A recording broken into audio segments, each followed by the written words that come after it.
menyatukan hati. Negeri ini memanggilmu kawan, belajar bergerak berbagi untuk negeri. Guru penggerak majukan pendidikan, guru penggerak menghamba pada murid, kreatif rancang pembelajaran, hargai potensi tingkatkan prestasi, lahirkan profil pelajar Pancasila. Belajar bergerak berbagi untuk negeri, kita menjalin kolaborasi. Belajar bergerak berbagi untuk negeri, demi bakti pada Ibu Pertiwi.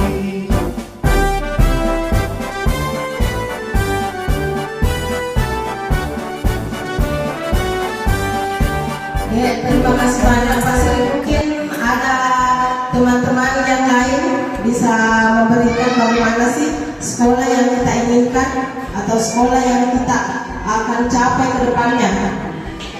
Pak Haji Rahman mungkin bisa memberikan masukan dulu. Assalamualaikum warahmatullahi wabarakatuh. Ke sekolah yang berbudaya positif, bagaimana kita sebagai guru mengarahkan anak-anak kita sehingga anak-anak kita itu dapat berbuat dengan baik, dapat membedakan mana yang bisa dilaksanakan kegiatan di dalam sekolah dan yang di luar sekolah, sehingga bisa nampak bahwa anak-anak itu setelah dalam kegiatan proses belajar bisa membedakan antara kegiatan yang bisa dilaksanakan di sekolah, kegiatan yang bisa dilaksanakan di masyarakat, sehingga orang tua itu bisa mengatakan bahwa memang sekolah itu harus diangkat atau anak-anak kita harus disekolahkan, sehingga dapat membedakan mana kegiatan yang positif dan yang tidak positif. Saya kira itu yang bisa saya sampaikan. Ya, terima kasih banyak atas masukan kepada Pak Haji. Nah, selanjutnya saya mau dulu kita refleksi ya, bagaimana kita sebentar sebelum kita masuk di budaya positif. Saya mau teman-teman semua pejamkan matanya,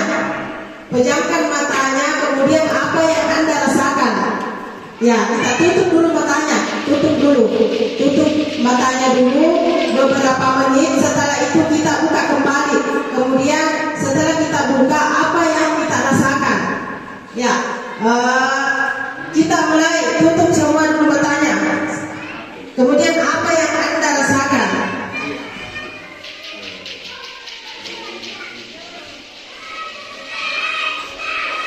Ya, kita buka kembali. Nah, apa yang Anda rasakan? Mungkin Pak Rizal bisa memberikan masukan. Berkaitan dengan menutup mata tadi, Bu. Ya. Apa yang saya rasakan, artinya saya tidak melihat apa-apa, hanya melihat gelap. Mungkin itulah bayangan bagi orang buta. Itu saja, tidak ada apa-apa, hanya gelap yang saya lihat. Terima kasih banyak. Ya, selanjutnya kita masuk di materinya ya, workshop budaya positif. Nah, budaya positif. Di dalam budaya positif itu ada yang namanya disiplin positif dan nilai kebajikan universal dan teori motivasi, hukuman dan penghargaan restitusi.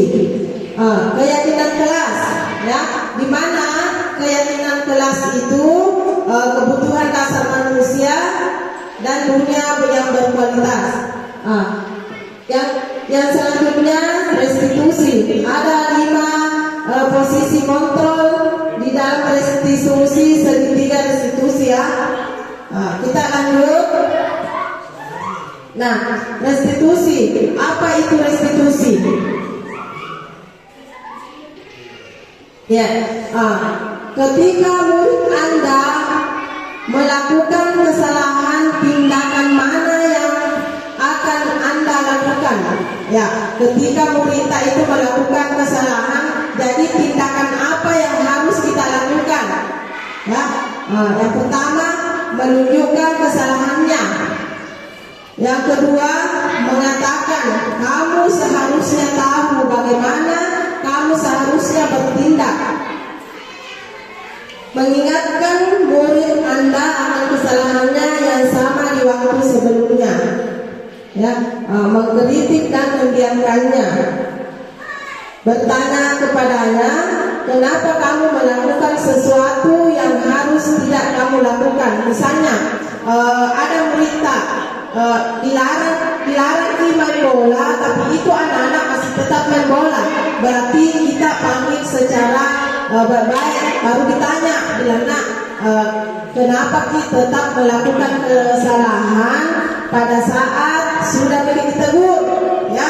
Nah, jadi anak-anak itu harus secara baik dipanggil, jangan dipanggil tidak baik. Jadi anak-anak itu merasa bagaimana ya? Merasa acuh tak acuh. Jadi kalau anak-anak berbuat salah kita panggil secara baik-baik, jangan dikerasi, ya. Ya. Selanjutnya, jika Anda melakukan tindakan-tindakan di atas, maka Anda akan membuat murid Anda merasa menjadi anak yang nakal. Ya, seperti contoh anak-anak yang suka ditegur, kemudian selalu ditegur bahwa dia merasa bersalah. Jadi anak-anak itu terkadang timbul di dalam pikirannya. Biasa anak-anak itu bilang, kenapa ya saya selalu dimarahi sama bapak guru dan ibu guru saya. Terkadang itu anak-anak bilang menjadi anak yang gagal. Jadi kita itu kalau anak-anak dipanggil, kita panggil secara baik-baik, ditanya dengan baik-baik, ya. Ya, begitu barangkali ibu-ibu. Kemudian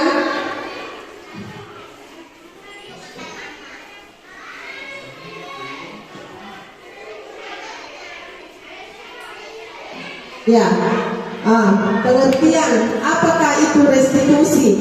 Ya, pengertiannya restitusi adalah proses menciptakan kondisi bagi murid untuk memperbaiki kesalahannya. Ya, sehingga mereka bisa kembali pada kelompok mereka dengan karakter yang lebih kuat. Ini menurut Jason Gossen, ya, itu menurut Jason Gossen. Kemudian ada juga pendapat lain bahwa restitusi juga adalah proses kolaboratif yang mengajarkan murid untuk mencari solusi untuk masalah dan membantu murid berpikir tentang orang seperti apa yang mereka inginkan dan bagaimana mereka harus memperlakukan orang lain. Ya, ini Jason Gossen lagi yang tahun 1996. Ya, sebentar kita akan lihat itu bagaimana itu murid. Sebentar saya tampilkan videonya bagaimana itu murid yang merasa bersalah, ya.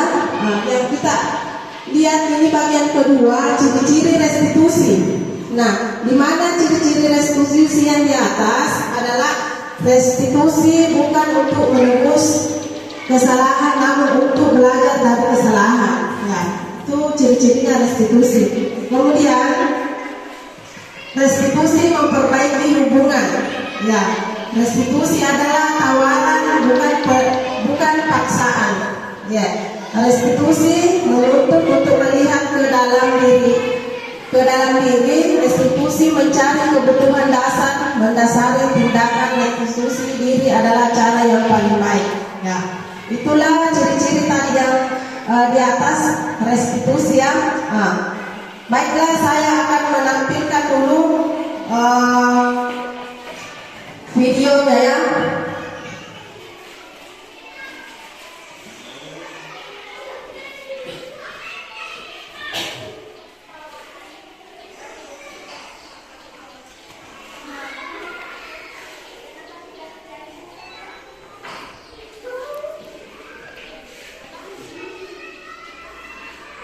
Ya, 5 posisi kontrol.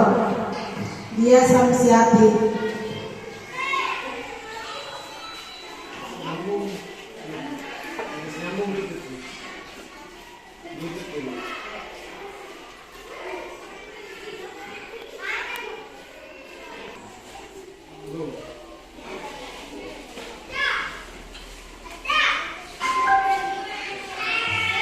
Salam bahagia Ibu dan Bapak guru hebat.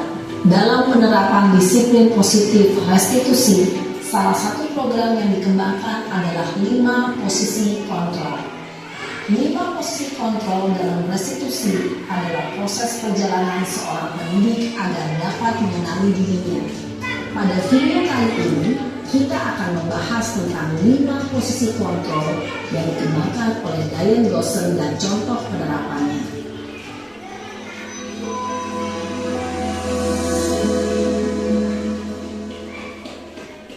5 posisi kontrol itu adalah 1. Posisi penghukum, 2. Posisi pembuat merasa bersalah, 3. Posisi teman, 4. Posisi pemantau atau monitor, dan 5. Posisi manajer.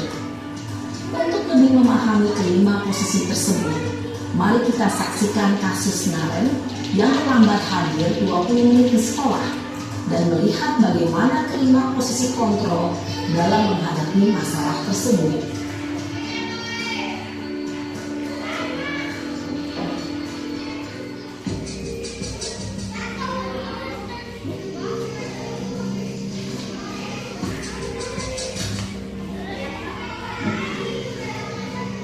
Naren, sini kamu. Selamat pagi. Selalu terlambat. Kamu deh, pasti terlambat. Maaf Bu, saya Apa? Apa coba? Alasan kamu apa lagi? Kapan sih kamu tidak terlambat? Malas sekali ya kamu jadi anak. Dasar pemalas. Gak kapok-kapok sih kamu. Sudah berapa kali terlambat? Sana, kamu keliling lapangan basket 2 kali.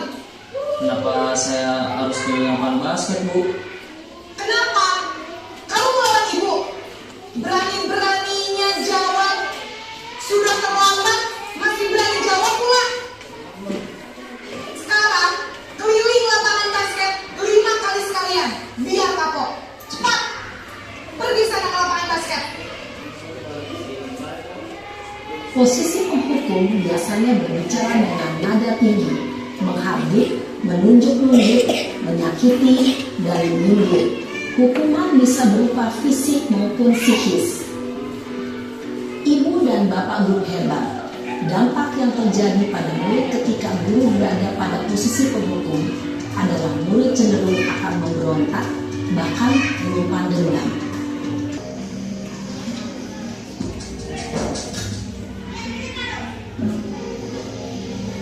Naren,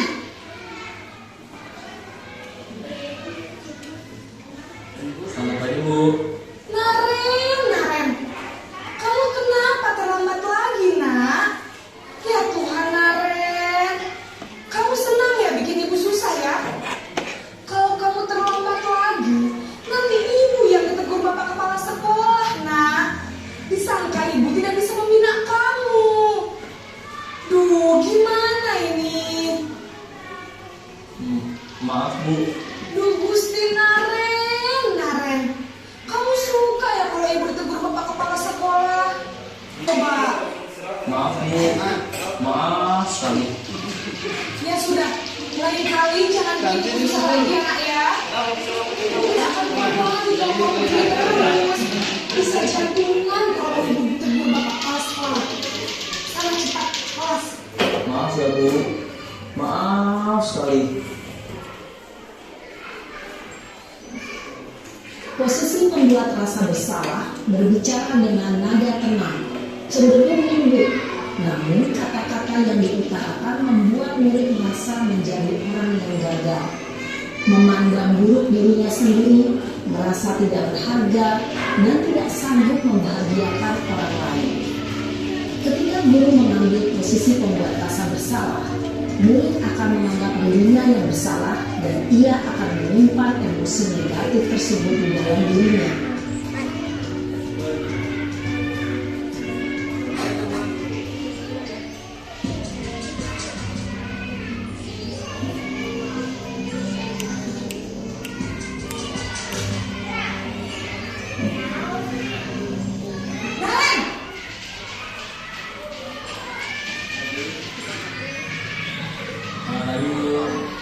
Wah, sudah jam berapa ini nak?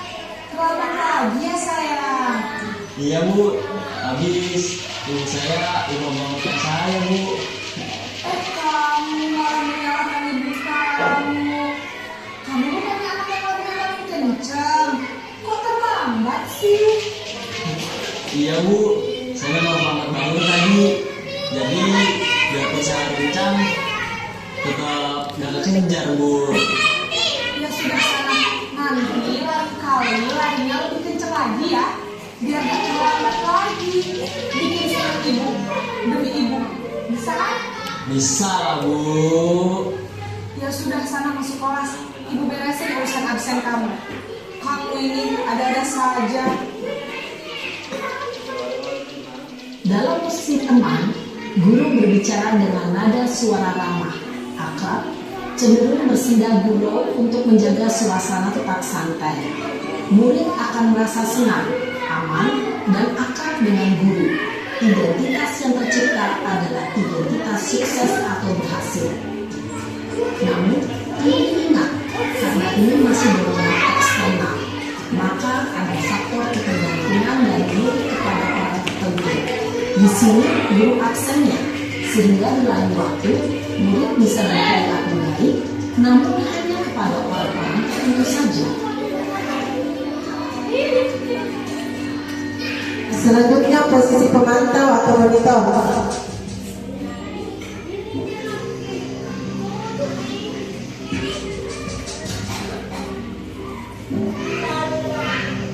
Naren!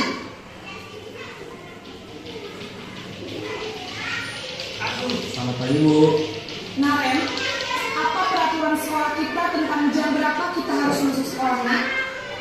Kita harus di sekolah jam 7 bu. Iya betul, sekarang sudah jam 7.20. Naren sudah tahu konsekuensinya jika terlambat hadir. Paham bu. Saya harus tinggal kelas pas jam istirahat selama 20 menit. Iya benar, konsekuensinya demikian. Jadi nanti jam 9.30 pas istirahat, kamu harus tinggal di kelas, kerjakan tugas tambahan untuk ketertinggalan kamu, ya? Baik bu. Posisi pemantau menanyakan penghitungan atau data untuk mengontrol murid. Guru mengarahkan murid berdasarkan peraturan dan konsekuensi. Seorang pemantau menunjukkan bahasa tubuh dan ekspresi wajah yang datar dan cenderung formal.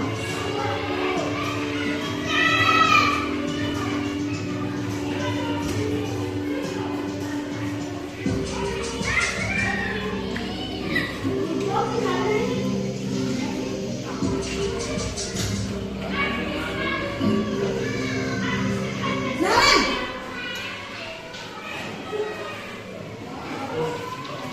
Selamat pagi bu. Selamat pagi Naren. Maaf bu, saya terlambat. Iya, sekolah masuknya jam 7, sekarang sudah jam 7.20. Jadi sekarang bagaimana nih Naren? Maaf bu, saya lupa setel alarm saya semalam. Baiklah, menurut kamu, keyakinan sekolah yang mana yang perlu kamu tingkatkan? Menghargai diri sendiri dan orang lain mungkin ya bu. Setuju. Jadi, apakah Naren meyakini prinsip saling menghormati tersebut? Iya bu, saya meyakininya. Apakah Naren bersedia memperbaiki masalah keterlambatan ini? Bersedia bu. Bagaimana kamu akan perbaiki masalah keterlambatan ini? Saya akan coba untuk tidak lupa menyetel alarm saya bu. Baik, kalau Naren lupa menyetel alarm di rumah, ada orang yang kira-kira bisa bantu mengingatkan tidak? Ada bu, kakak saya, Kak Emma. Ada lagi selain Kak Emma? Selain Kak Emma, ada ibu saya. Baik, jadi yang mengingatkan Naren adalah Kak Emma dan ibu kamu ya. Kira-kira akan mulai start alarm kapan nih Naren? Setelah pulang sekolah akan segera saya lakukan. Baik, jadi Naren akan setel alarm untuk bangun besok pagi dan akan diingatkan oleh kakak dan ibunda Naren ya. Ada lagi yang mungkin perlu dilakukan Naren agar tidak terlambat bangun lagi? Tidak ada, Bu. Baik Naren, terima kasih untuk kerjasama kamu. Sekarang kamu perlu kembali ke kelas untuk belajar. Baik, Bu. Terima kasih. Posisi manajer adalah posisi kontrol yang disarankan untuk membimbing murid memiliki sikap disiplin yang positif, yaitu murid yang mandiri, bertanggung jawab, dan dapat memecahkan masalah. Tujuan dari posisi ini adalah agar murid dapat berefleksi atas tindakannya. Guru akan dengan tulus memberikan pertanyaan-pertanyaan bermakna, sehingga membuat murid dapat belajar dari kesalahannya dan mencari sebuah solusi untuk menyelesaikannya. Ibu dan Bapak guru hebat, setelah mengamati adegan kelima posisi kontrol tadi, kira-kira posisi mana yang paling ideal? Posisi mana yang dapat menunjang motivasi intrinsik murid? Ya, tentu posisi manajer. Posisi ini memang posisi ideal yang ingin dituju setiap pendidik.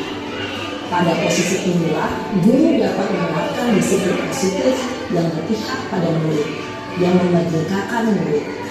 Perjalanan seorang pendidik tentunya tidak mudah untuk sampai pada posisi seorang manajer. Namun, tujuan kita pasti, yaitu menciptakan murid-murid yang mandiri, merdeka, dan bertanggung jawab.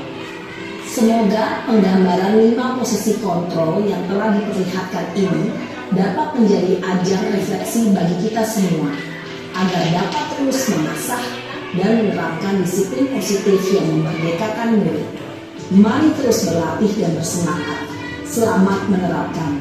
Salam dan bahagia Ibu dan Bapak guru hebat.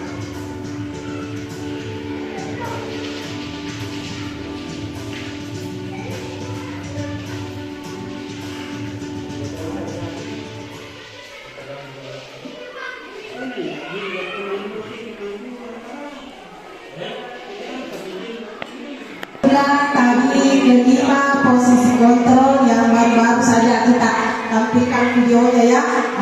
Bapak-bapak sekalian, mungkin dari video tadi mungkin kita bisa menerapkan posisi kontrol mana yang bisa diterapkan di sekolah. Ya, kelima posisi kontrol tadi mungkin masih ada yang mengingat kelimanya. Pak Sri mungkin bisa memberikan penjelasan dari kelima posisi kontrol tadi.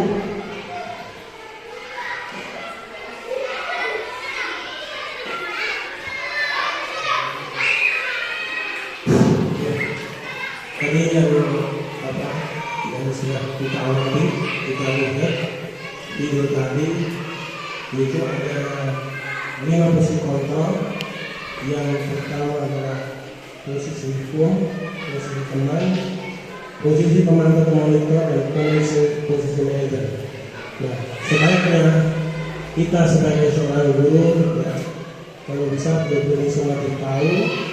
Kemudian yang paling bagus itu adalah posisi manajer, karena dia akan anak itu dididik untuk bisa mandiri, ya bisa.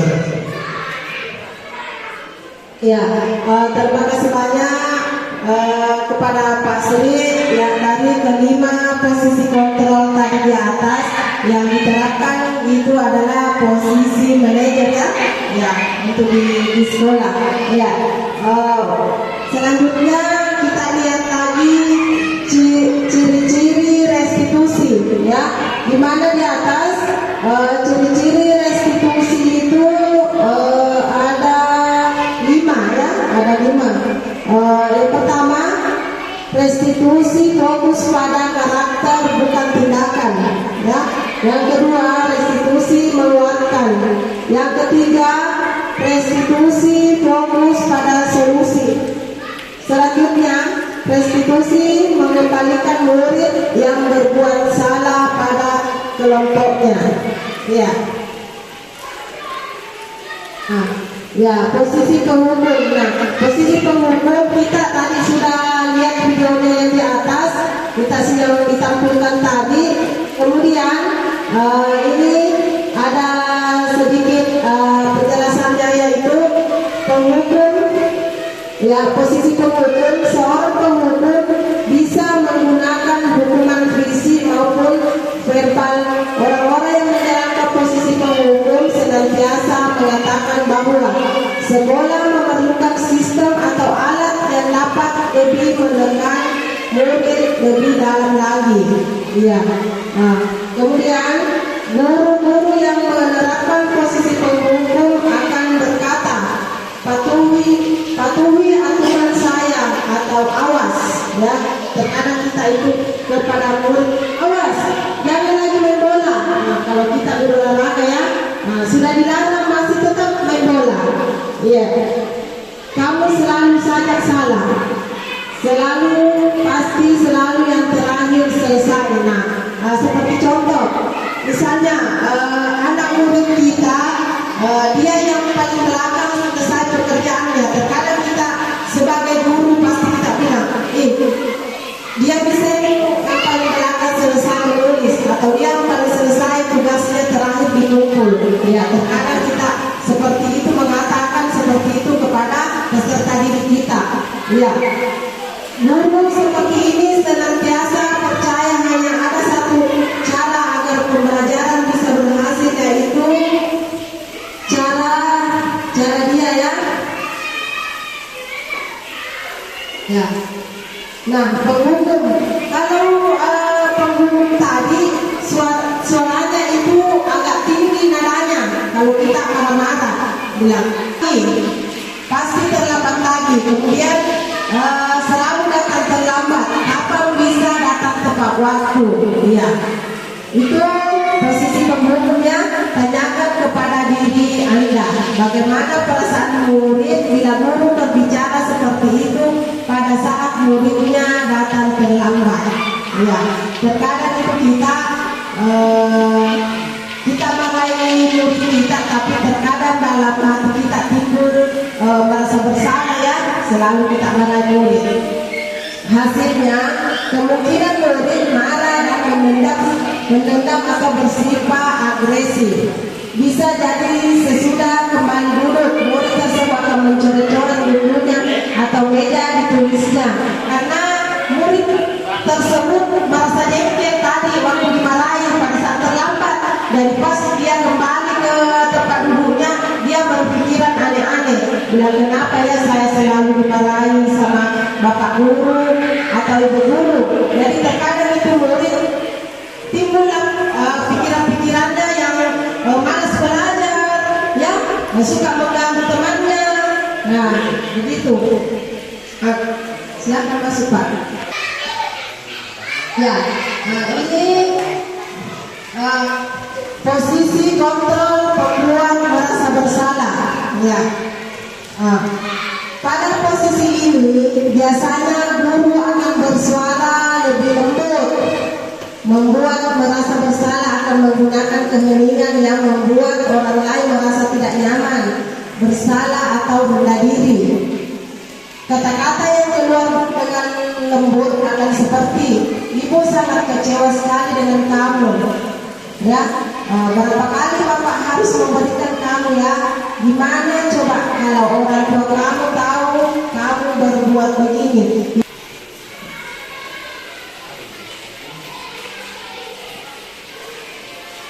Ya, ini berbuat merasa bersalah.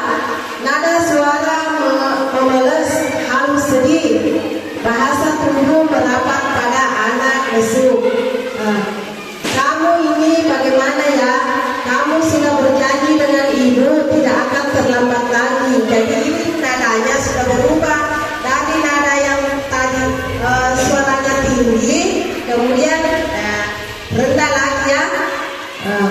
Kamu kenapa ya senang sekali mengecewakan ibu? Ibu benar-benar kecewa sekali.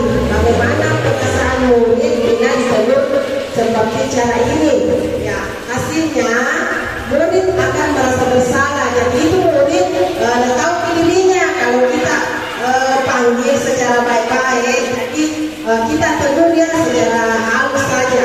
Nah, itu murid tak tahu dirinya bilang, nah, tahu kira-kira apa salah tak saya panggil ke kantor. Nah, pasti itu anak-anak tahu. Tapi kalau nada suara tak tinggi, biasa lanjut lagi. Selanjutnya posisi teman. Ya, posisi teman. Ya, posisi teman itu di atas. Guru pada posisi ini tidak akan menyakiti murid. Ya, tidak ada guru yang akan menyakiti muridnya. Tidak ada. Pasti kita mengarahkan murid kita ke jalan yang benar. Ya, guru pada posisi ini tidak akan menyakiti murid, namun akan tetap berupaya mengontrol murid melalui persuasi. Ya. Posisi teman pada guru bisa negatif atau positif. Positif di sini berupa hubungan baik yang terjalin antara guru dan murid. Guru di posisi teman menggunakan hubungan baik dan humor untuk mempengaruhi seseorang. Mereka akan berkata, ayo bantulah demi Bapak ya. Nah, jadi begitu. Ayo ingat tidak bantuan Bapak selama ini.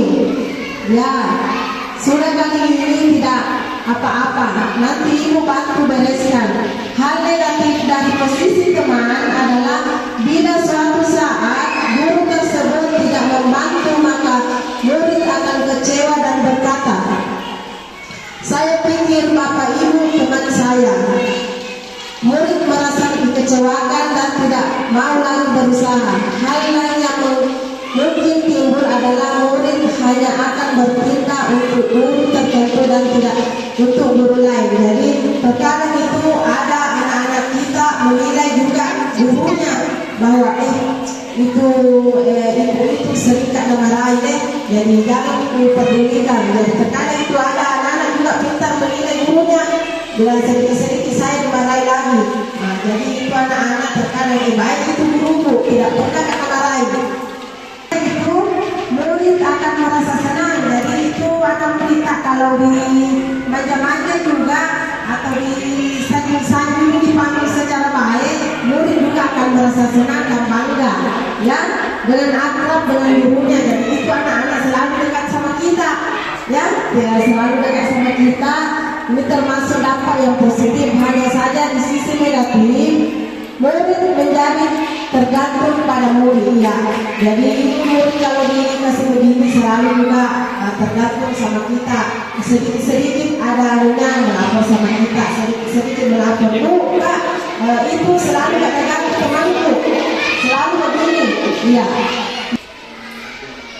Nah, ini posisi pemantau atau monitor.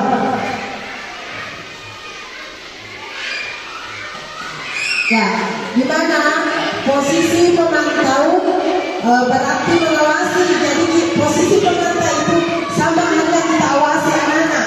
Misalnya itu anak-anak tidak ada gurunya di dalam kelas, jadi kita pantau dari kantong atau dari luar. Ketika peserta didik kita ada yang keluar di luar main-main atau ada yang berdiri di pintu, jadi kita lihat bila kita suruh lagi masuk itu posisi pemantau ya. Jadi biar kita dari jauh kita pantau itu anak-anak. Ya, memantau berarti mengawasi. Pada saat kita mengawasi, kita bertanggung jawab atas perilaku orang-orang kita awasi. Posisi pemantau berdasarkan pada peraturan dan konsekuensi. Dengan menggunakan sanksi atau konsekuensi, kita dapat memisahkan hubungan pribadi kita dengan murid. Sebagai seseorang menjalankan posisi pemantau, pertanyaan yang diajukan seorang pemantau, ya pertanyaannya, peraturannya apa? Apa yang telah kamu lakukan? Sanksi atau konsekuensinya apa? Ya, sanksi pemantau. Pemantau nada suaranya datar, bahasa tubuh formal, jadi tidak tinggi nadanya. berteriak-teriak, datang nih guru, Adi, tahukah kamu jam berapa kita mulai? Adi, tahu Pak. Jadi gurunya lagi menjawab, kamu terlambat 15 menit. Apakah kamu sudah mengerti konsekuensi yang harus dilakukan bila terlambat? Nah, terus Adi menjawab, paham Pak, saya harus tinggal kelas pada jam istirahat. Jadi tadi ini ada videonya yang dikatakan Aren, ya, yang di posisi 5 kontrolnya. Jadi paham Pak, saya harus tinggal kelas pada jam istirahat nanti dan mengerjakan tugas ketinggalan saya. Jadi itu kalau terlambat sudah jam pelajaran dimulai, jadi dia pada saat keluar dia mengerjakan pelajarannya yang sudah terlambat. Mengerjakan tugas ketinggalan saya. Guru, ya benar, nanti pada saat jam istirahat kamu harus tinggal di kelas untuk menyelesaikan tugas yang tertinggal tadi. Ya, saya tunggu bagaimana perasaan murid diperlakukan seperti itu. Nah, kita lihat hasilnya di bawah. Ya, hasilnya murid memahami konsekuensi yang harus dijalankan karena telah melanggar salah satu peraturan sekolah. Jadi murid tersebut sudah tahu dirinya, ya. Guru tidak menunjukkan suatu emosi, jadi kita tidak emosi lagi, tidak marah-marah lagi sama peserta didik. Kemudian berlebihan menjadi marah atau membuat merasa berbuat bersalah. Murid tetap dibuat tidak nyaman, yaitu dengan harus tinggal kelas pada waktu jam istirahat dan mengerjakan tugas. Guru tetap harus memantau murid pada saat mengerjakan tugas di jam istirahat, karena murid tidak bisa tinggal. Ini posisi manajer tadi yang telah dikatakan Bapak Sri. Ini posisi manajer yang harus katanya diterapkan di sekolah dari kelima posisi kontrol tadi yang kita tampilkan videonya di atas. Ya, di mana posisi manajer itu?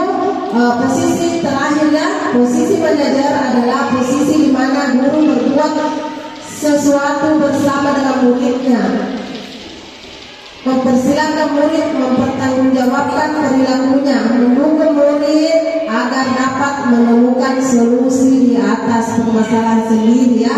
Kemudian seorang manajer telah memiliki keterampilan di atas posisi teman maupun pemantau. Jadi di posisi manajer itu ada di sini semua posisi pemantau, teman.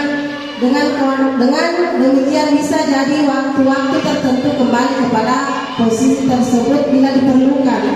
Namun bila kita menginginkan murid-murid kita menjadi manusia merdeka, mandiri dan bertanggung jawab, maka kita perlu mengacu pada restitusi yang dapat menjadikan murid kita seorang manajer bagi dirinya sendiri.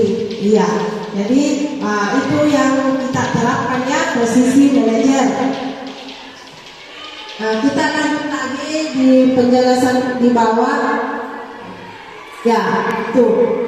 Di mana posisi manajer, murid diajak untuk menganalisis kebutuhan dirinya maupun kebutuhan orang lain. Di sini penekanan bukan pada kemampuan membuat konsekuensi, namun dapat berkolaborasi, ya, berkolaborasi dengan murid bagaimana memperbaiki kesalahannya. Jadi itu murid bagaimana dan tahu nih bagaimana memperbaiki kesalahannya. Lagi, ya, ini kan tadi pernyataan kalimatnya, ya. Siapa yang mengatakan? Jadi dari kelima posisi kontrol tadi di sini di dalamnya sudah ada. Jadi kita lewati saja ini. Kemudian, ya, di mana segitiga restitusi itu di dalamnya ada menstabilkan identitas, menanyakan keyakinan, validasi tindakan yang salah. Jadi dari posisi kontrol yang kelima tadi di dalam segitiga restitusi itu menstabilkan identitas, menanyakan keyakinan, validasi tindakan yang salah. Jadi semua tadi sudah ada di dalamnya tadi yang kita lihat videonya itu waktu Naren, ya, ada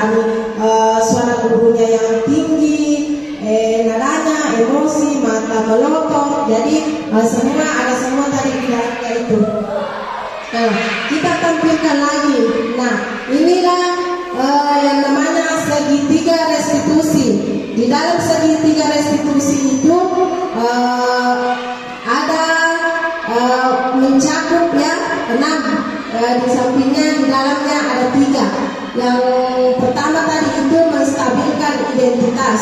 Di mana menstabilkan identitas itu kamu tentunya punya alasan mengapa melakukan itu. Jadi semua itu murid pasti melakukan sesuatu itu pasti ada alasannya. Alasannya seperti apa? Biasanya itu anak-anak melakukan seperti itu karena terkadang diganggu sama temannya, atau ditendang atau dipukul. Jadi anak-anak itu tidak bisa juga melakukan sesuatu tanpa hal, ya. Ya, ada cara yang lebih efektif untuk mendapatkan apa yang kamu butuhkan. Ya, setiap orang pasti pernah melakukan kesalahan. Iya, betul itu. Setiap orang pasti pernah melakukan kesalahan. Apakah itu kesalahannya berat, ringan, sedang? Ya. Kemudian yang di atas keyakinan kelas apa yang telah kita sepakati. Ya, ini keyakinan kelas kita berikan kepada murid, pembebasannya kepada murid. Misalnya keyakinan kelas atau kesepakatan kelas. Nah, kita lakukan itu bahwa kesepakatan kelas apa yang harus diterapkan di dalamnya. Contoh, tidak ada yang suka terlambat. Jadi itu yang kedua, tidak ada suka mengganggu temannya. Ketua kelasnya harus memberikan yang lebih baik. Ya, itu kalau keyakinan kelas atau kesepakatan kelas. Kemudian kamu ini menjadi orang seperti apa? Kamu buat satu-satunya pernah melakukan ini. Nah, itu menanyakan keyakinan dengan validasi tindakan yang salah. Ya, itulah tadi segitiga restitusi mencakup 3 di dalamnya. Jadi di samping-sampingnya itu ada 6 ya pengertiannya atau pengertiannya ada 6 yang di sampingnya yang mencakup segitiga restitusi. Ya, inilah tadi posisinya. Yang satu itu satu penghukum, 2 pembuat merasa bersalah, 3 posisi teman, 4 pemantau, 5 manajer. Jadi inilah kelima posisi kontrol, ya. Kemudian di posisi penghukum tadi kita lihat contohnya yang ditampilkan videonya, membuat merasa bersalah teman, pemantau dan manajer. Nah, ini di tempat kerja, di rumah, juga biasa diterapkan di sekolah dengan di rumah ini. Yang kelima posisi kontrol. Ya. Nah, ini langkah-langkahnya ya atau teori kontrol. Satu langkahnya itu menstabilkan identitas. Di mana menstabilkan identitas, kita semua akan melakukan hal terbaik yang bisa kita lakukan. Kemudian validasi tindakan yang salah. Semua perilaku memiliki alasan, ya.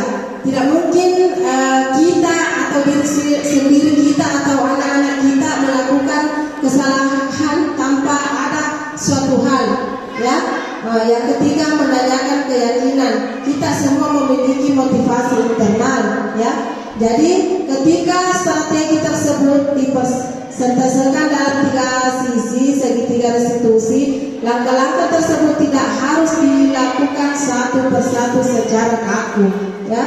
Banyak guru yang sudah menggunakan dalam berbagai versi menurut gaya mereka masing-masing, bahkan tanpa mengetahui tentang teori restitusi, ya.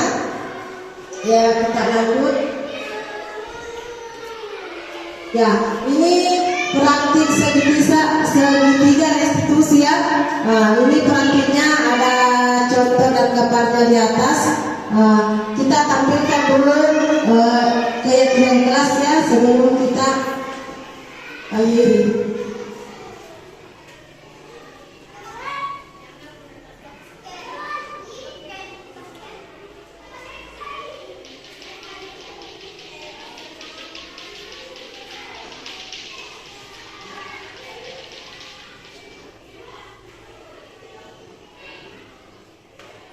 Ya, ini ada juga perubahan paradigma, ya. Ya, di mana perubahan paradigma itu filosofi pendidikan Ki Hajar Dewantara atau KHD yang pertama itu bukan tabula rasa, ya. Yang kedua, semua anak terlahir dengan bakatnya masing-masing atau unik, ya. Yang ketiga, budi pekerti. Yang keempat, tugas guru menuntun bakat tersebut agar anak tumbuh dengan selamat dan bahagia, ya. Yang kelima, guru ibarat petani, anak ibarat biji jagung. Jadi kodrat alam dan kodrat sama. Jadi ada dua kodrat, ya, yang dikemukakan KHD, yaitu kodrat alam dan kodrat sama, yaitu berpihak pada murid, yaitu menurut filosofi pendidikan Ki Hajar Dewantara, ya, yang paradigma tadi. Ya, ini perubahan paradigmanya. Nah, di mana perubahan paradigma untuk membangun budaya yang positif, sekolah perlu menyediakan lingkungan yang positif, aman dan nyaman agar murid mampu berpikir, bertindak dan mencipta dengan merdeka, mandiri dan bertanggung jawab. Nasibnya disiplin dikaitkan dengan kontrol, dalam hal ini kontrol guru dalam menghadapi murid, ya. Ini tadi perubahan paradigma. Sedangkan perubahan paradigma teori kontrol, ilusi kontrol, yaitu menurut lagi William Glasser, dalam kontrol teori ini meluruskan miskonsepsi tentang kontrol. Satu, ilusi guru mengontrol murid. Jadi kita sebagai guru itu harus benar-benar kita mengontrol murid, ya. Ilusi bahwa kritik dan membuat orang merasa bersalah dapat menguatkan karakter, ya. Menguatkan karakter itu ada di profil pelajar Pancasila, ya. Ilusi bahwa semua penguatan positif efektif dan bermanfaat. Ilusi bahwa orang dewasa memiliki hak untuk memaksa, ya. Itulah tadi paradigma. Kemudian kita lanjut lagi, ya. Terima kasih. Mungkin itulah tadi budaya positif yang saya terapkan dari semua tadi materi yang saya tampilkan di atas. Mungkin teman-teman atau bapak-bapak ada yang ingin bertanya, ya, dari materi di atas, ya, dipersilakan, Pak. Terima kasih atas kesempatan yang diberikan. Setelah kita tadi menyimak video, karena yang ditampilkan itu video adalah anak SMA, sedangkan kita menghadapi anak SD. Tentu karakter anak masih jauh antara SD dengan SMA. Kalau SMA mungkin bisa menyimak apa yang kita katakan, sedangkan anak SD itu belum. Jadi menurut saya yang saya pertanyakan, bagaimana cara menangani anak-anak kelas 1 SD yang dikaitkan dengan 5 tadi. Kalau SMA saya kira sudah cocok yang diterapkan manajer, tapi kalau anak SD apakah cocok diterapkan dengan sistem manajer? Terima kasih. Ya, terima kasih banyak, Pak, atas pertanyaannya. Pertanyaannya sangat bagus, ya.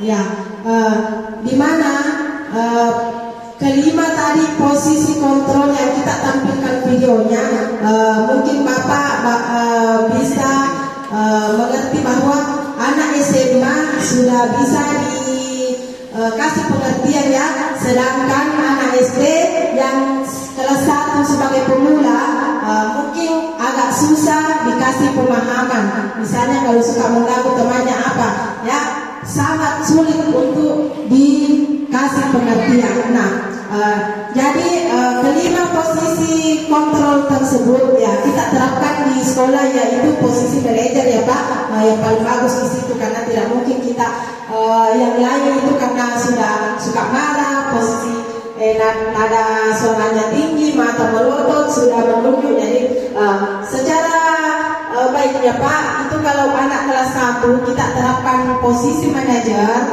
kita panggil itu anak-anak dikasih pengertian, dipanggil secara baik-baik, bilang atau dikasih dulu di depan tak, dikasih pengertian. Nah, tidak boleh kita selalu mengganggu teman atau tidak boleh kita selalu pukul teman. Jadi itu nada suara tak itu kepada anak tersebut kita nada baik-baik, seolah-olah kita seolah-olah kita di apa itu namanya kalau di palece apa kasih begitu ki anak-anak. Jadi dikasih pemahaman secara baik Pak, bilangnya tidak boleh begitu, tidak boleh diganggu temannya. Anak-anak itu kalau dikasih begitu biar kelas 1 sudah mengerti Pak. Itu kalau narata secara menyampaikan kepada anak itu lembut dan lemah, lembut dan menyayangi anak itu. Beda nih kalau kelas 6 bisa sedikit agak-agak tinggi nadata, ya mungkin seperti itu Pak. Ya, ada lagi yang selain Pak Risa yang bisa dipertanyakan? Kalau saya terus terang sering kewalahan menangani anak kelas 1, 2 karena termasuk mengatur mereka itu susah sekali. Jadi mungkin ada sedikit pengalaman Ibu bagaimana menangani anak kelas 1 ini. Karena terus terang disuruh mereka berbaris saja itu susah sekali. Diatur di sini baik, yang lain lagi lari. Jadi saya sedikit minta pengalaman bagaimana menangani mereka ini, karena itulah kalau saya terus terang tidak terlalu keras juga, tapi saya sering menggunakan istilah menghukum, ya bukan manajer. Manajer itu salah sulit bagi mereka. Beda dengan anak SMA seperti kita dikasih konten sudah baik. Kalau mereka itu bermain itu memang dunianya mereka. Itu saja Bu, atau mungkin teman-teman yang lain bisa memberi contoh bagaimana menangani anak seperti ini yang kelas 1 yang tidak mau mendengar. Kita sering kesulitan masalah mengatur mereka di lapangan. Terima kasih. Oke, terima kasih. Mungkin ada teman-teman yang bisa jawab dulu sebelum saya menjawab ya. Terima kasih. Baik, Assalamualaikum warahmatullahi wabarakatuh. Pertama-tama saya mohon maaf karena terlambat datang, ya mungkin saya tidak ikut materi. Tapi saya tertarik juga karena Bapak tadi bilang pengalaman. Saya juga rasakan awalnya itu yang Bapak bilang. Meskipun usia mengajar saya baru 1 tahun lebih, tapi saya beberapa kali baca referensi internet, berbagai referensi cara praktik baik mengajar. Saya menarik beberapa kesimpulan dari situ dan saya terapkan di sekolah. Awalnya memang susah. Jadi saya di sekolah saya ajarkan anak kelas 1 itu bagaimana cara menerapkan keyakinan kelas. Jadi saya itu kalau misalnya pertama pertemuan saya usahakan saya dapat chemistry sama anak-anak. Bagaimana anak-anak dekat sama saya. Terus pada saat pertemuan kedua ketiga saya sudah mulai dekat, saya perlihatkan anak-anak yang yang bagaimana dia tertib di kelas dan yang tidak tertib dengan cara seperti ini. Kalau misalnya siswa yang tertib pada saat selesai pembelajaran PJOK, saya dahulukan dia selesai, dahulukan dia istirahat. Terus yang beberapa yang mungkin yang nggak bisa diatur, mungkin yang main, dorong-dorong, saya kasih tinggal dulu 5-10 menit. Nah, dari situ saya baru tanyakan ke mereka. Saya bilang sama mereka, "Enak, kenapa kira-kira Bapak tahan dulu kalian?" Seperti itu. Jadi saya selalu kembalikan kelakuannya anak-anak yang dipikirkan dulu. Jadi kalau dia sudah sadar, saya baru sampaikan. Kalau misalnya anak-anak mau cepat juga selesai, mau nantinya juga bagus nilai, usahakan ikuti aturannya. Contohnya teman tak bisa duluan istirahat karena dia pada saat pembelajaran dia tertib. Jadi seperti itu. Jadi itu salah satu beberapa saya terapkan lagi di sekolah, tapi mungkin kalau untuk kelas 1 saya usahakan dia dulu yang berpikir. Setelah itu kita komunikasi lagi. Kira-kira kalau itu sulit, apalagi yang bisa kita terapkan. Seperti itu.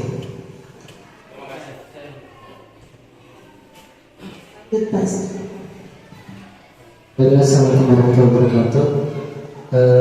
Kalau berdasarkan pengalaman saya mengajar di kelas rendah, saya memang buat kesepakatan sebelum turun di lapangan, Pak.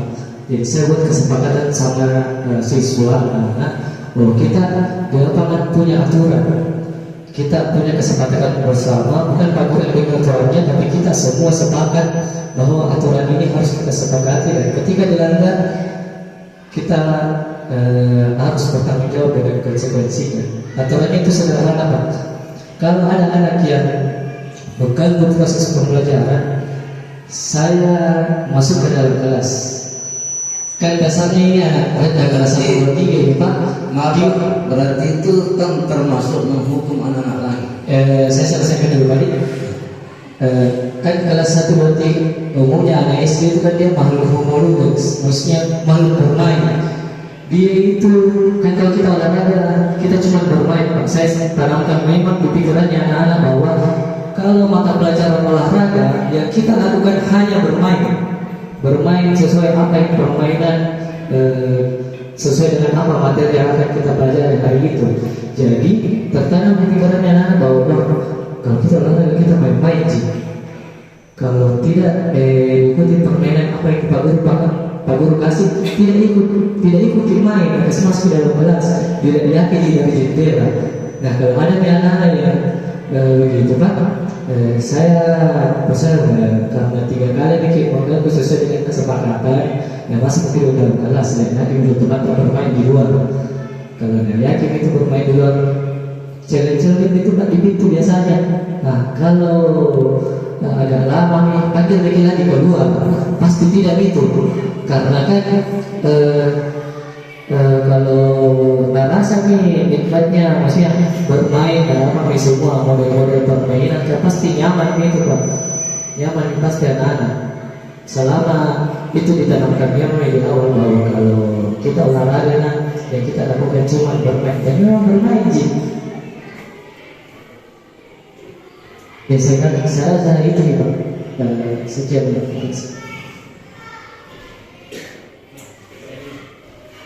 Oh iya, silakan Pak San, menurut pendapat Anda.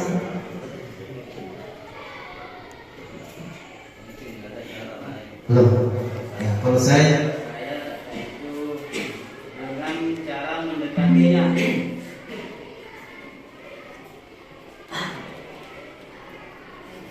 Saya mendekatinya artinya seperti teman sendiri. Dia merasa dia bersama sejajar, begitu cara saya. Ya. Di mereka dianggap gue teman, ya begitu cara saya. Ya, mungkin sedikit saya menanggapi apa yang saya minta. Kalau di sekolah, bahkan saya yang paling dekat dengan anak-anak, saya katakan begitu. Justru karena terlalu dekat, anak-anak itu sering di pangkuan saya. Nah, di sini, itulah sifat anak-anak. Kalau dikasih hati melonjak. Itu, jadi mau saya apa ya, sistem apa yang kita gunakan sehingga anak itu hormat dan ikut ya apa yang mau kita. Misalnya mengajar, ya anak-anak ikut. Ya, karena terus terang kalau di sekolah saya itu saya yang paling dekat tuh. Antara saya dengan murid saya itu seperti apa ya? Baik. Tapi sering saya merasa jengkel juga, belajar maunya kiri kanan seperti tidak diatur. Kan kita perlu juga terapkan aturan dan mereka disiplin. Bukan maunya dalam belajar merdeka. Sekarang mah merdeka aja. Kalau tidak disiplin nih, maunya mau belajar, ada juga pergi jajan, ada yang keluar pagar, ya ini susah sekali. Betul. Jadi saya mau itu bagaimana cara kita supaya kalau caranya Pak Isan dikasih pengertian, dikasih pemahaman, ya sudah laksanakan seperti itu. Namanya anak-anak ini dikasih hati mau jatuh. Ya, lihat kalau cewek dikasih hati. Ya, kalau dikasih hati mau jantung ya. Iya, saya kira itu. Terima kasih. Ya, makasih banyak Pak Risan. Mungkin ada tambahan ya dari Ibu Pengawas ya. Terima kasih. Jadi saya tambahkan barangkali dari video tadi yang kita tonton, kita sudah mengetahui bagaimana cara saya pada saat mengajar. Yang jelasnya kita ini pada saat mengajar berbeda-beda. Nah, setelah kita menonton video yang tadi, kita sudah membedakan, oh saya karakterku ada di sini, berarti saya harus merubah itu karakter saya supaya anak didik saya berhasil. Karena yang kita harus tanamkan yaitu belajar sambil bermain. Kita harus melihat di mana bakat dan minat anak kita. Jadi kita tidak bisa menuntut ke siswa harus begini, harus begini. Itu adalah pembelajaran yang kurang baik untuk kedepannya. Jadi dari video tadi itu anak merasa tertekan, merasa malas ke sekolah karena dari cara kita mengajar. Jadi untuk kedepannya kita harapkan bagaimana supaya pada saat pembelajaran nanti di kelas kita sudah melihat, oh ini yang bagus, ini yang siswa tidak merasa tertekan dan kita juga merasa nyaman. Itu kurikulum merdeka bukan berarti siswa seenaknya berbuat, bukan, tetapi itu kurikulum merdeka itu singkatan sebenarnya. Mungkin ada tambahan dari Ketua UPTD 123 Impres Moncoa, mungkin itu.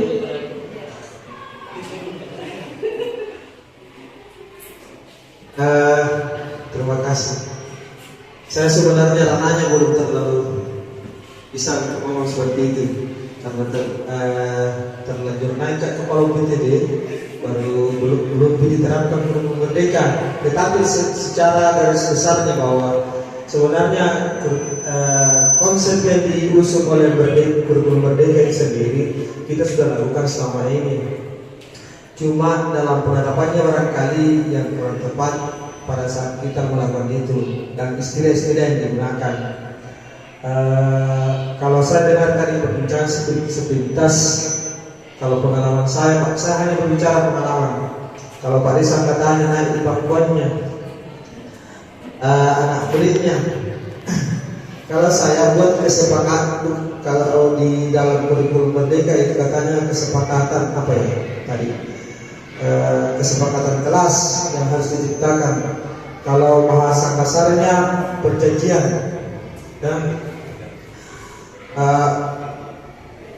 bagaimana supaya ini saya tahu dimaksudnya Pak Rizal supaya ada gate, bukan maksudnya untuk supaya ada gate antara siswa dengan guru, tapi maksudnya hanya ini melakukan proses pembelajaran. Jika kita di dalam ruangan, jika dalam proses itu posisikan saya sebagai guru, dan jika ketika kita di luar ruangan posisikan sebagai sahabat. Kalau saya seperti itu Pak, kita tanamkan konsep terlebih dahulu di siswa. Kita saya lakukan di Pak Bisa barangkali yang dijelaskan selama ini.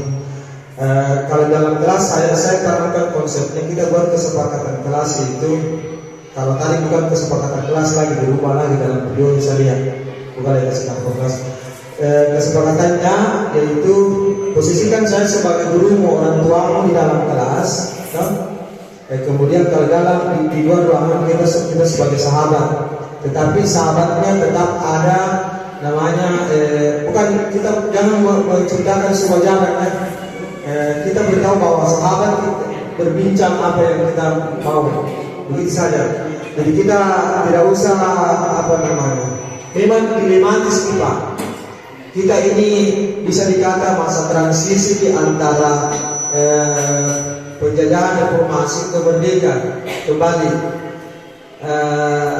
apa namanya, itulah kan barangkali tujuannya adanya guru penggerak bagaimana kita barangkali meningkatkan kompetensi kembali, sekalipun sebenarnya apa yang kita lakukan sudah mengarah ke kurikulum merdeka, cuma tidak mendetail seperti apa yang dikonsepkan oleh Khadir Dewantara tadi, karena semua yang ditampilkan tadi Ibu Sutra itu adalah konsepnya, sebenarnya konsep dasarnya Khadir Dewantara itu. Memang agak sulit ini Pak, kalau kita ini sudah berada di era digital, karena mereka juga sudah berada di era yang globalisasi itu, artinya mereka ditempa dengan kondisi yang ada bahwa mereka harus dipengaruhi adanya HP, dengan adanya yang penyaringnya itu sendiri sudah tidak bisa lagi dikatakan tidak ada saringan, karena anak-anak sekarang sudah bebas seperti itu. Jadi memang semakin berat tanggung jawab atas ibu sekarang. Iya. Saya kira itu barangkali yang saya bisa sampaikan kok. Asik.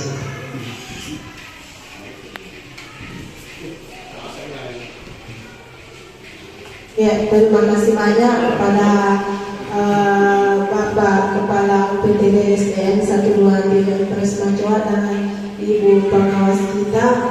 Itulah tadi Pak Rizal. Sampai di sini kita tutup. Sekian dan terima kasih. Wassalamualaikum warahmatullahi wabarakatuh.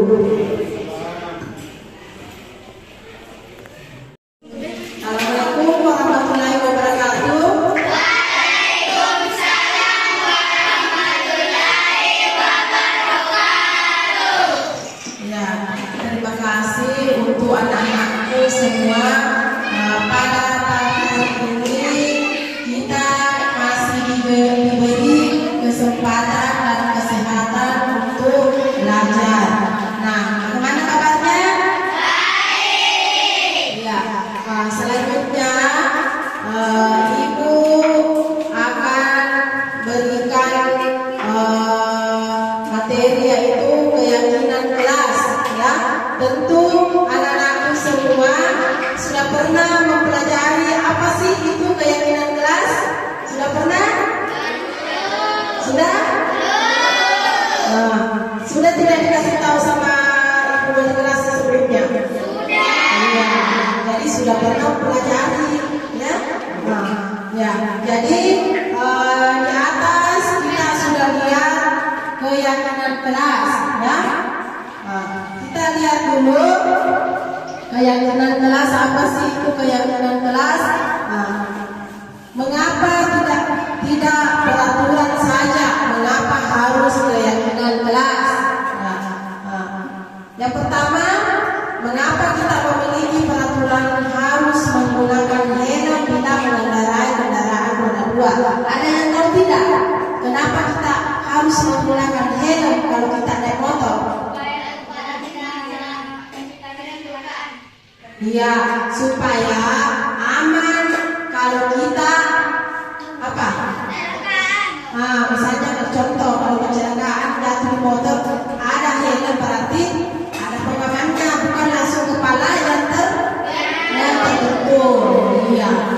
Yang kedua, mengapa kita memiliki peraturan 3M, menggunakan masker, mencuci tangan dan menjaga jarak 1,5 meter? Kenapa harus menggunakan masker? Iya, supaya terhindar dari virus. Oke, mengapa kita memiliki peraturan harus datang tepat waktu pada saat mengikuti pelatihan? Kenapa? Ya, ada pendapat lain?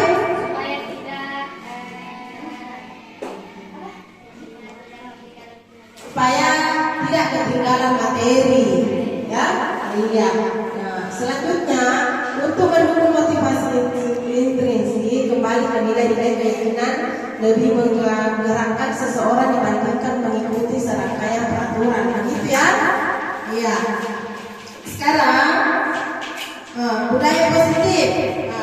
Tentu kita lihat di atas budaya positif mencakup beberapa di dalamnya seperti apa? Iya, lingkungan positif, keyakinan kelas, dan peraturan kelas. Peraturan kelas. Kita lanjut. Ya, kita lihat di atas. Minta tolong anak-anakku semua perhatikan di atas. Yang mana yang merupakan keyakinan kelas? Mengapa? Tentu kalian kita lihat kesepakatan kelas itu mencakup satu apa? Satu itu datang tepat waktu mengucapkan salam. Contoh, misalnya kita sudah masuk jam 7, tapi kalian datang jam 7.20. Tentu mengapa? Jadi sebelum kita masuk di kelas, kita harus terlebih dahulu apa? Iya, mengucapkan salam dan menutup pintu. Yang kedua, menjaga kebersihan sekolah. Yang mana termasuk itu yang menjaga kebersihan sekolah? Iya, betul. Tidak membuang sampah sembarangan tempat. Tapi kenyataannya, saya lihat anak-anakku masih membuang sampah sembarangan tempat kalau tidak ditegur. Ya. Yang ketiga, aktif dalam pembelajaran. Bagaimana yang dimaksud dengan aktif? Dalam pembelajaran bagaimana itu? Iya, mendengarkan penjelasan guru, aktif bertanya, aktif menjawab, ya. Kesepakatan kelas, kami guru dan murid yang saling menyayangi. Jadi guru dengan murid kita harus saling menyayangi, ya. Kami murid semangat belajar. Tentu kalau semangat belajarnya tentu kalian paham apa yang dijelaskan guru kan? Iya. Kami murid yang peduli dengan teman-teman. Ada tidak di sini yang bisa memberikan contoh di atas tentang kesepakatan kelas atau keyakinan kelas? Ada? Coba Putri, apa? Berikan contoh yang mana yang termasuk keyakinan kelas atau salva keyakinan kelas. Apakah yang sudah dijelaskan di atas? Datang terlambat. Apa lagi? Menjaga kebersihan sekolah. Nah itu ya, itu tadi yang sudah termasuk kesepakatan kelas, ya. Dan termasuk itu kesepakatan kelas tidak boleh datang jam 8. Kalau kita sudah sepakat datang jam 7 di sekolah atau kita belajar pada pas jam 7, ya itu kita harus datang jam 7 karena kita sudah sepakat kapan kita datang. Bukan jam 7 berarti sudah melanggar kesepakatan kelas, ya. Nah, jadi sekarang kita lanjut materi. Sebentar Ibu suruh naik satu persatu di atas sebentar apa keyakinan kelas. Tulis di kertas, nah, ya itu peraturan kelas dan keyakinan kelas. Selalu kembalikan buku ke tempatnya. Itu peraturannya, ya. Kalau keyakinan kelas apa? Contohnya, selalu kembalikan buku ke tempatnya. Berarti apa? Berarti kita harus bertanggung jawab, ya. Nah, bertanggung. Kalau kita sudah ambil buku ke tempatnya, otomatis kita kembalikan buku ke tempatnya semula. Misalnya kita pergi di perpustakaan membaca, kita ambil buku di lemari. Jadi kalau sudah kita membaca, kita kembali ke mana? Iya, harus kembali tempatnya, ya. Ya, tuh ada di atas peraturan dan keyakinan kelas. Contoh, selalu kembalikan buku ke tempatnya. Itu ada tanggung jawab. Nah,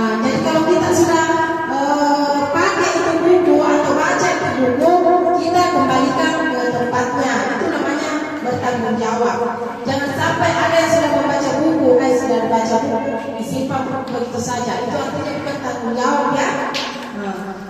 Itu apalagi itu di bagian kedua. Bagian kedua itu dilarang mengganggu orang lain. Ya, jangan suka diganggu temannya juga. Misalnya temannya sementara menulis, baru kita ganggu atau kita apa ya? Ya pukul. Itu namanya tidak menghormati orang lain.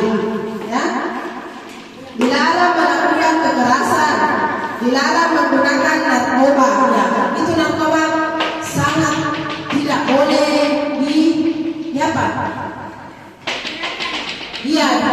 karena berbahaya, sangat berbahaya. Jadi kalau ada yang coba-coba menggunakan narkoba, pasti urusannya kemana? Iya, kata polisi. Cari polisi kalau menggunakan narkoba. Apalagi kalau baru SD, ya itu bahaya sekali ya. Ya itu. Kemudian sebelum Ibu bagi ini sudah ada semua pasti bilang bahwa saya sebentar mau menulis keyakinan kelas bahwa seperti ini ya. Jadi Ibu bagi sebentar, kalau sudah selesai sebentar minta tolong Ibu naik di atas, kita tempel di sini ya. Apa nah ya.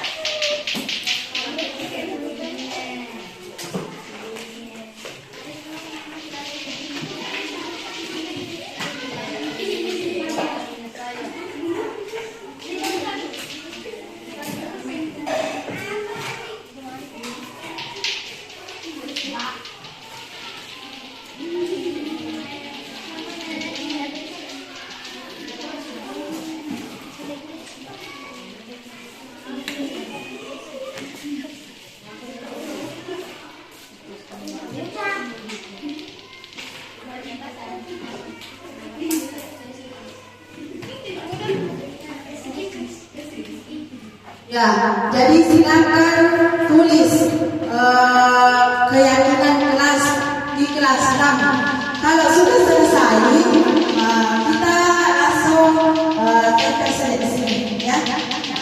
Silakan tulis, ya. Kalau saya nomor 1, berapa pendapat? Satu saja. Misalnya kalau dua, ya.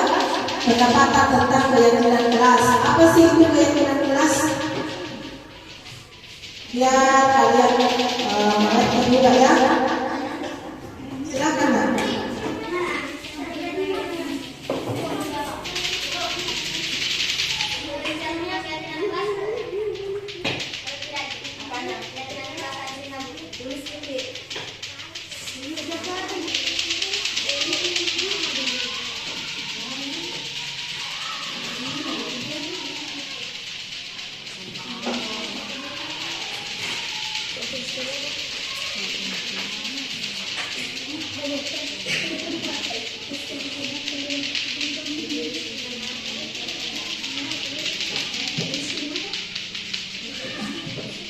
Ya, contoh kalau keyakinan kelas itu berharap saya sopan sama ibu guru, ya.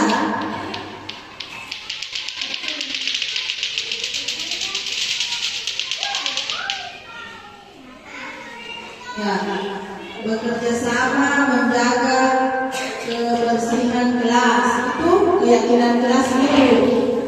Kalau keyakinan kelas bisa ditulis seperti itu di atas.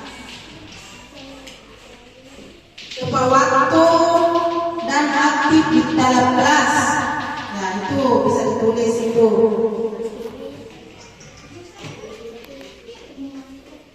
Jadi yang sudah selesai bisa naik di atas menempelkan kertasnya tadi yang dibagikan. Ya bisa, tulis namanya.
Ya, itulah tadi keyakinan kelas mana yang sudah kalian tulis. Jadi kalau sudah ada seperti itu yang di atas, berarti sudah ada yang disepakati. Jadi kalian tentu beda-beda bahwa mengenai keyakinan kelas ini saya mau seperti ini. Tentu beda-beda semua pendapatnya ya. Jadi dari keyakinan kelas itu, dari berakhirnya tadi kalian sudah menulis di atas, tentu kalian sudah paham dan sudah tahu. Ya, sampai di sini ada yang mau bertanya tentang keyakinan kelas? Ada yang mau bertanya? Ya. Keyakinan kelas sama peraturan. Ya. Ya. Ya, menurut pendapatnya Putri, keyakinan kelas lain katanya itu sama hanya dengan aturan kelas yang disepakati. Ya, jadi sampai di sini maka berakhirlah materi ini. Terima kasih kepada anak-anakku. Sekian dan terima kasih. Assalamualaikum warahmatullahi wabarakatuh.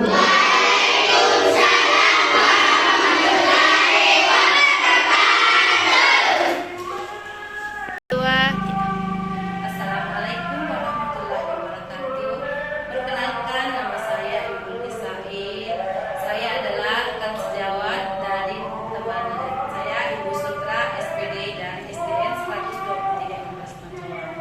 Alhamdulillah, kami sangat bersyukur dan merasa bangga karena teman kami sudah mengikuti calon guru penggerak.